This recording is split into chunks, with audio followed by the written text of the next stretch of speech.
Good morning students. आज हम BSc part third physics के अंदर न्यूक्लियर फिजिक्स के अंदर जो कि आपके पास यूनिट नंबर फर्स्ट है उसमें रदरफोर्ड स्क्रेडिंग को समझेंगे।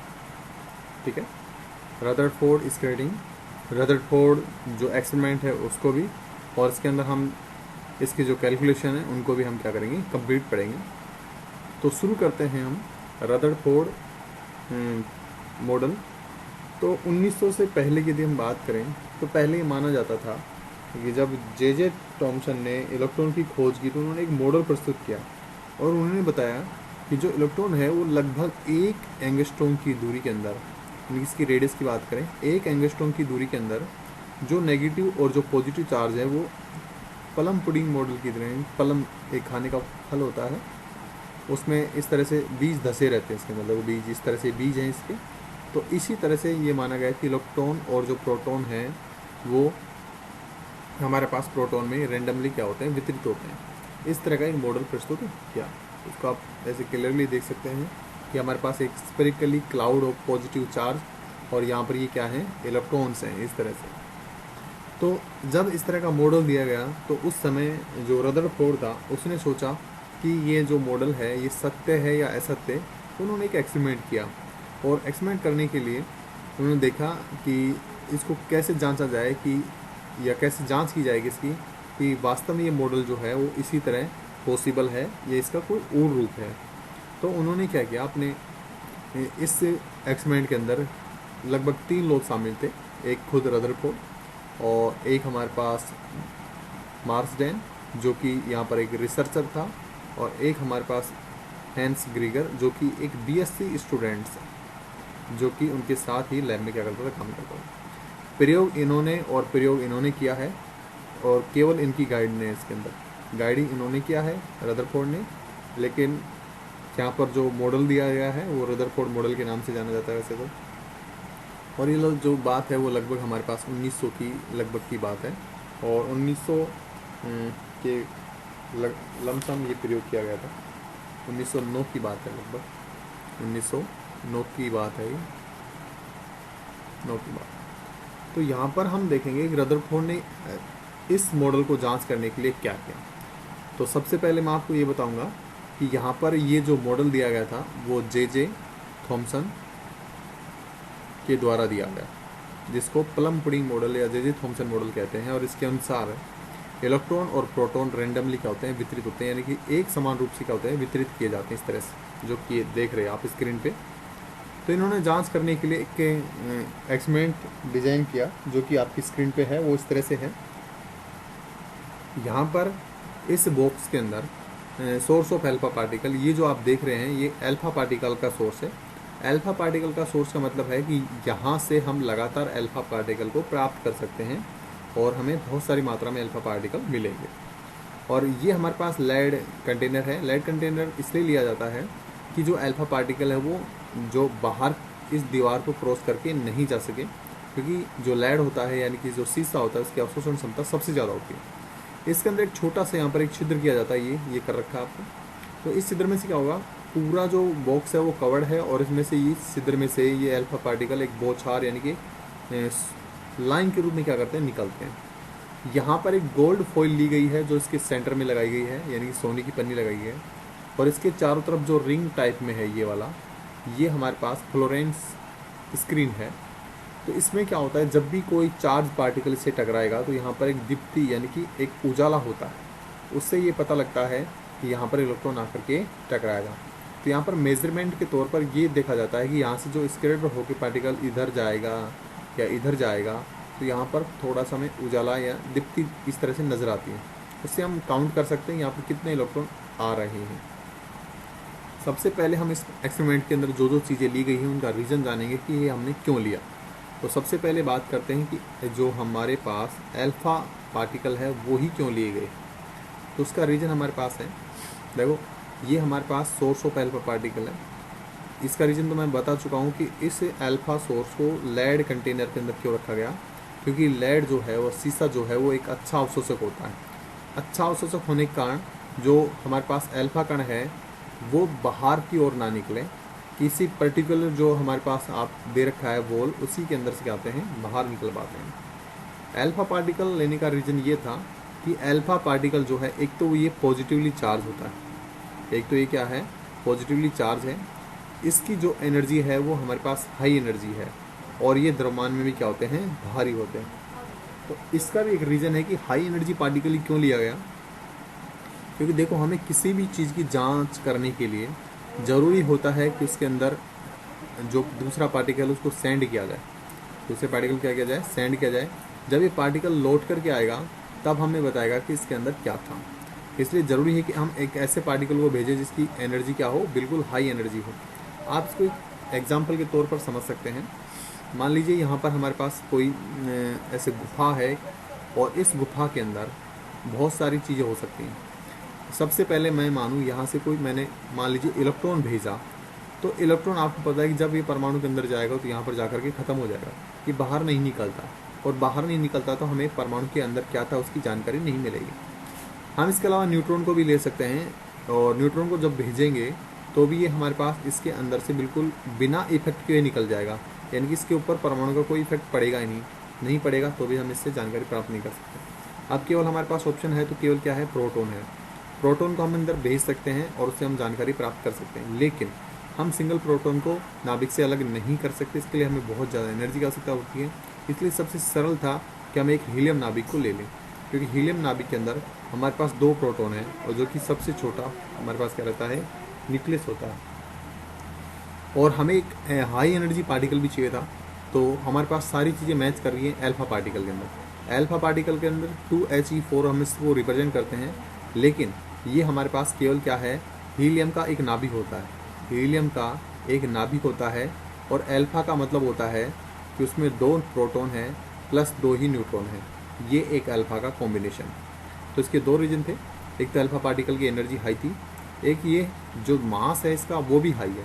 यदि मास हाई होगा तो ये क्या करेगा, जो हल्के पार्टिकल हैं जैसे कि इलेक्ट्रॉन है, इससे इफेक्टेड नहीं होगा और ये सीधा निकलने की कोशिश करेगा। तो ये हमारे पास अल्फा पार्टिकल का रीजन था। दूसरा, हमने एक सोने की पन्नी ली है, तो उसका रीजन ये है कि सोना जो है वो एक तन्य धातु होता है। क्या होता है, तन्य धातु। तन्य धातु का मतलब है कि हम इसको जब पीट करके पतला करते हैं तो इसको हम इतना पतला कर सकते हैं कि इसकी जो मोटाई है हम उसको इतना पतला कर सकते हैं, उसके अंदर केवल 1000 परमाणु ही रह सकते हैं, या 1000 परमाणु तक ला सकते हैं। बाकी प्रकृति के अंदर जितनी भी धातु हैं उनको इतना पतला नहीं किया जा सकता जितना हम सोने को कर सकते हैं। और इसमें ऑब्वियसली बात है कि देखो, आपके पास इतनी मोटाई की कोई चद्दर है, उस पर आप अल्फा पार्टिकल निकाल रहे हो, तो ये अल्फा पार्टिकल जैसे आगे जाएगा, तो सपोज करो कि आपको पता है कि एक्सपेरिमेंट में क्या होने वाला है, तो बीच में कहीं ना कहीं किसी भी पार्टिकल का नाभिक जरूर मिलेगा। नाभिक मिलेगा तो ये हमेशा ही क्या होगा, स्कैटर्ड होगा, पार नहीं निकलेगा। और ये लेयर जितनी पतली होगी, इसमें नाभिकों की संख्या, मिलने वालों की संख्या कम होगी, और ये जो अल्फा पार्टिकल है वो पार निकलने की संभावना सबसे ज़्यादा बढ़ जाती है। तो इस तरह से हमें एक ऐसी धातु चाहिए जिसको हम बहुत पतला कर सकें, और पतला करने के लिए हमारे पास केवल सोना उपस्थित है, या सोना ही जो एक ऐसी धातु जिसको हम बहुत ज़्यादा पतला कर सकते हैं। इसकी मिनिमम जो लेयर है उसके अंदर 1000 परमाणु क्या हो सकते हैं, उपस्थित हो सकते हैं। इस तरह का ये सेटअप था। सेटअप हमने देख लिया, एक पर और देख लीजिए। यहाँ पर हमने लेड ब्लॉक लिया है, इस ब्लॉक के अंदर हमने रेडियो एक्टिव सोर्स यानी कि अल्फ़ा सोर्स लिया है, अल्फ़ा पार्टिकल्स का। और अल्फ़ा पार्टिकल यहाँ से एक बीम छोड़ता है, यानी कि यहाँ पर हमने एक छोटा छिद्र लिया, और इसके आगे हम कई बार इस तरह से वो भी लगा देते हैं जिसको आप स्लाइड बोलते हो। इससे क्या होगा कि जो यहाँ से निकलने वाले जो अल्फ़ा पार्टिकल अलग अलग एंगल पर जो निकले हैं वो रुक जाते हैं, और यहाँ से हमें केवल एक बीम मिलती है जो कि सीधी सोने की पन्नी पर आकर गिरेगी। अब सोने की पन्नी के ऊपर आकर गिरेगी तो ये क्या होता है, यहाँ से परिणित होने लग जाते हैं। ये तो हमारे पास है गोल्ड फॉयल, ये हमारे पास है बीम ऑफ पार्टिकल्स। यहाँ पर जो इस डॉट के ऊपर आएंगे पार्टिकल वो तो है अनरिफ्लेक्टेड यानी कि अप्रवाहित अल्फा पार्टिकल। ये हमारे पास स्कैटर्ड पार्टिकल है, और ये भी हमारे पास क्या है, स्कैटर्ड पार्टिकल। तो इस तरह से ये सिस्टम होता है। यहाँ पर आप इसको और भी अच्छी तरह से देख सकते हैं। देखो यहाँ पर जब आपने लेड लिया है तो ये यहाँ पर ही अवशोषित हो जाते हैं, तो निकलने का एक मार्ग होता है ये, और ये निकल करके सोने की पन्नी पर गिरते हैं, और यहाँ पर इस तरह से एक चमक पैदा करते हैं जिससे हम इनकी काउंटिंग कर सकते हैं। और ये जो अल्फा पार्टिकल है वो सब डायरेक्शन में हमें मिलेगा, जहाँ तक कि हमें बैक भी मिलता है। आप यदि इसमें से 20,000 पार्टिकल एक साथ बौछार करवाते हो तो उसमें कम से कम एक पार्टिकल ऐसा भी होता है जो कि बैक वापस आ जाता है। तो इसका हम सिद्धांत देखेंगे कि ये बैक क्यों आता है, ये स्कैटर्ड क्यों होते हैं और ये सीधे क्यों निकल जाते हैं। तो जो रदरफोर्ड ने सोचा था उसके अनुसार क्या होना चाहिए और जो रिजल्ट आया उसके अंदर क्या होना चाहिए, ये दोनों चीज़ों को हम डिस्कस करेंगे। तो देखिए प्लम पुडिंग जो मॉडल है उसके अनुसार हमारे पास ये परमाणु है और यहाँ पर हमारे पास positive negative positive negative positive negative इस तरह से वितरित है। तो असली बात है कि ये एक प्रोटॉन यहाँ पर है, एक इलेक्ट्रॉन यहाँ पर है, तो अल्फा पार्टिकल जो है वो इतना हैवी है, यानी कि हमने हैवी पार्टिकल लिया था, इसके अंदर 2 प्रोटॉन प्लस 2 न्यूट्रॉन है और ये मास काफ़ी ज़्यादा हो जाता है कंपेरिजन टू एक सिंगल प्रोटॉन के। एक सिंगल प्रोटॉन की बात करें तो उसकी तुलना में ये मास बहुत ज़्यादा है। तो यहाँ पर क्या होगा, यदि हम एक भारी पार्टिकल को भेजेंगे तो इस प्रोटॉन से या इस इलेक्ट्रॉन से अल्फा पार्टिकल प्रभावित नहीं होगा। तो इसका मतलब ये होगा कि आप जितने भी अल्फा पार्टिकल यहाँ से सेंड करोगे वो सारे के सारे क्रॉस करके कहाँ चले जाएंगे, बाहर चले जाने चाहिए। तो जो रदरफोर्ड ने सोचा था वो ये सोचा था कि जब हम किसी भी सोने की पन्नी पर या सोने की पन्नी पर अल्फा पार्टिकल की बौछार करवाएंगे तो सारे के सारे आपको यही मिलेंगे वो पार्टिकल। लेकिन उन्होंने देखा कि यहाँ तो मिलते ही हैं, उसके अलावा प्रक्षेपित कण यानी कि रीबाउंडेड पार्टिकल भी आपको मिल रहे हैं और विक्षेपित कण यानी कि डिफ्लेक्टेड पार्टिकल भी आपको मिल रहे हैं और अविक्षेपित कण यानी कि नॉन डिफ्लेक्टेड पार्टिकल भी आपको मिल रहे हैं। लेकिन रिजल्ट में आपके पास केवल अविक्षेपित कण मिलने चाहिए थे, लेकिन यहाँ पर आप देख पा रहे हो कि बहुत सारे कण अलग अलग डायरेक्शन में क्या होते हैं, बढ़ रहे हैं या मिल रहे हैं। उसका रीज़न जानिए कि ऐसा क्यों हुआ। प्लम पुडिंग मॉडल के अनुसार तो सारे पार्टिकल यहाँ पर मिलने चाहिए थे, यानी कि इस सेंटर पर मिलने चाहिए थे, लेकिन नहीं मिले। इसका रीज़न क्या था, इसको हम एक सिंपल कॉटन बॉल से समझेंगे कि हमारे पास एक बॉल है सिंपल और यहाँ से आप गोली चला रहे हो, ये मान लीजिए। तो आपको पता है कि जो रुई है वो इस जो गोली है उसको नहीं रोक पाएगी। तो इसमें क्या है, जितनी भी हमने ये चलाई, ये हमने अल्फा पार्टिकल मान लीजिए, ये सारे सारे क्या है, अल्फा कण है। जब अल्फा कण इस पॉइंट से दूर से गुजर रहे हैं, ये दूर से गुजर रहे हैं, तो इसमें कोई फ़र्क नहीं पड़ रहा और ये सारे पार्टिकल आपको यहाँ मिलेंगे, यहाँ मिल रहे हैं यहाँ पर। लेकिन जब अल्फा पार्टिकल इस डायरेक्शन में यानी कि इसके सेंटर में पहुंचते हैं तो कुछ डिफ्लेक्टेड होते हैं, उसका रीज़न ये है कि जो हमारे पास पॉजिटिव नेगेटिव पूरे परमाणु में वितरित थे वो पूरे परमाणु में नहीं हो सकते, वो किसी पर्टिकुलर पॉइंट पर है और उनकी डेंसिटी एक हाई डेंसिटी है और हाई डेंसिटी के कारण इसमें हमारे पास जो प्रोटॉन और न्यूट्रॉन है उनकी संख्या बहुत ज़्यादा हो जाती है और इतनी ज़्यादा हो जाती है कि एक हैवी अल्फा पार्टिकल को भी क्या कर देते हैं, बाउंस कर देते हैं। इसलिए ये बाउंस होते हैं और बाउंस होने के कारण हमारे को ये यहाँ पर विक्षेपित कण के रूप में यहाँ पर और यहाँ पर मिलते हैं। लेकिन एक स्थिति हमारे पास ये भी आती है कि जब इस अल्फा पार्टिकल इसके सेंटर की ओर आता है तो ये वापस हमारे पास इस तरह से वापस आ जाता है। कारण ही क्या हो जाता है, वापस आ जाता है। आप देख सकते हैं जिसको आप बोल रहे हो प्रक्षेपित यानी कि रीबाउंडेड पार्टिकल्स, जो कि वापस आया। सोने की पन्नी के इस साइड, इस लाइन के इस साइड जो पार्टिकल आ रहे हैं वो सारे सारे रीबाउंड पार्टिकल हैं। ये हमारे पास विक्षेपित पार्टिकल हैं और ये अविक्षेपित पार्टिकल। तो इसका रीज़न हमारे पास ये था कि ये तभी संभव है जब हमारे पास सारा धनावेश जो परमाणु उसके सेंटर में उपस्थित हो, तो ही ऐसा पॉसिबिलिटी है। और इसी से हमने यहाँ पर रिजल्ट निकाले, रदरफोर्ड ने रिजल्ट निकाले कि एटम की जो स्ट्रक्चर है वो किस तरह से पॉसिबल हो सकती है। तो हमने देखा कि अल्फा सोर्स में जो अल्फा पार्टिकल हम भेज रहे हैं वो सारे सारे सीधे मिल रहे हैं, लेकिन इसके सेंटर में जो पार्टिकल जा रहा है वो केवल वही रिफ्लेक्टेड होके आ रहा है इधर आपके पास। तो पहला पॉइंट तो ये है कि most of the space inside an atom is empty, यानी कि परमाणु का अधिकतर जो भाग है वो क्या रहेगा, खाली रहेगा, उसके अंदर कुछ भी नहीं है। सेकंड, हमने ये भी सीखा कि positive charge occupy A small space inside the atom, यानी कि जो पॉजिटिव चार्ज है एटम के अंदर वो एक छोटे से पॉइंट के अंदर क्या है, भरा हुआ है और इसकी जो डेंसिटी है वो हाई डेंसिटी है। यहाँ पर आप तीसरा पॉइंट भी डाल सकते हैं कि दिस पॉइंट हैव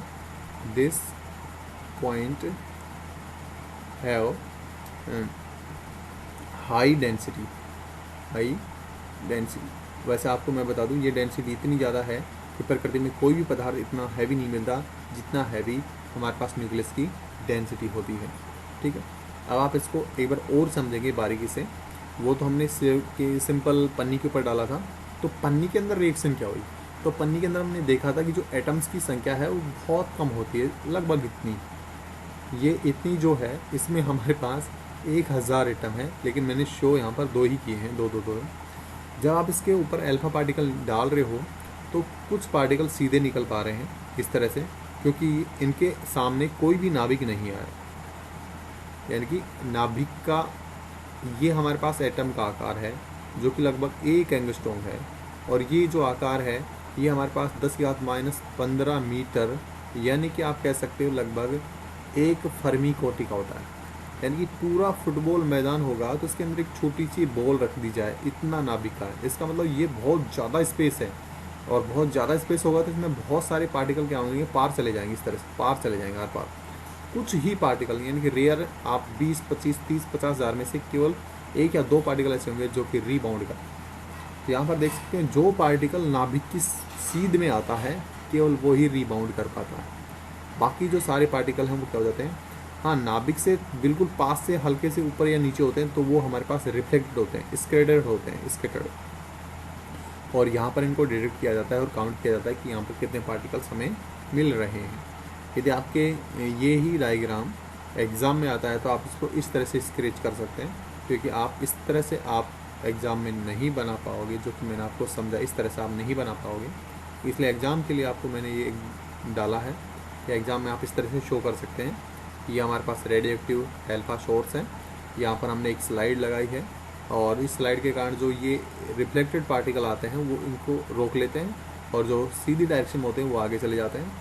और ये हमारे पास गोल्ड फॉइल होगी, थिन गोल्ड फॉइल है, और ये हमारे पास डिटेक्टर है, और ये भी हमारे पास क्या है, डिटेक्टर होंगे, जिससे हम ये पता लगाते हैं कि जो अनबाउंडेड हैं या बाउंडेड हैं, और जो रिफ्लेक्टेड पार्टिकल हैं वो कौन से पार्टिकल्स होंगे। ठीक है, यहाँ पर आप इस डायग्राम को इस तरह से भी बना सकते हैं, और यहाँ पर आप देख पा रहे हैं कि जो हमारे पास पार्टिकल किसी से भी नहीं टकराता वो अनबाउंडेड होता है। ठीक है ना, जो पार्टिकल सीधा निकल रहा है इसका मतलब है कि उसके पाथ में कोई भी नाभिक हमारे पास नहीं आया, इसलिए वो सीधा निकल गया है। जिसके पाथ में हमारे पास बिल्कुल, जैसे ये आप देख सकते हैं, ये अल्फा पार्टिकल है, नाभिक के ऊपर से गुजरा है, तो इसका मतलब ये थोड़ा सा क्या होगा, रिफ्लेक्टेड होकर के इधर चला जाएगा। ठीक, और जो बिल्कुल सीध में आते हैं, जैसे कि ये था बिल्कुल नाभिक के सीध में आता है, तो ये वापस से क्या होता है, बाउंड होता है या रिकॉल होता है, रीबाउंडेड होता है। तो ये हमारे पास रदरफोर्ड मॉडल था, इसकी मैंने थ्योरी आपको समझा दी है, और नेक्स्ट चैप्टर के अंदर हम इसमें कैलकुलेशन करेंगे और कैलकुलेट करेंगे संघात पैरामीटर की, कि संघात पैरामीटर क्या होता है, उसकी वैल्यू हम किस तरह से कैलकुलेट करते हैं, वो हम नेक्स्ट वीडियो में क्या करेंगे, डिस्कस करेंगे। इसमें आपको कोई भी प्रॉब्लम है, कोई भी चीज़ समझ नहीं आई, तो आप हमारे को कमेंट करके पूछ सकते हैं और बता सकते हैं। आज के लिए इतना ही, मिलते हैं अगले वीडियो में, तब तक के लिए गुड डे। आपको कोई भी चीज़ समझ नहीं आ रही हो इसके अलावा और जो पढ़ना चाहते हो तो आप इसमें आप कमेंट सेक्शन में डाल सकते हैं, आपको जो भी पढ़ना है। और जो ये वीडियो है इसमें आपको जो समझ नहीं आया उसको आप बता सकते हैं, मैं उसको एक्सप्लेन करके अगला जो वीडियो आएगा उसमें पहले उसको एक्सप्लेन करके फिर नेक्स्ट अपन चलेंगे। आज के लिए इतना ही, मिलते हैं अगले वीडियो में, तब तक के लिए बाय।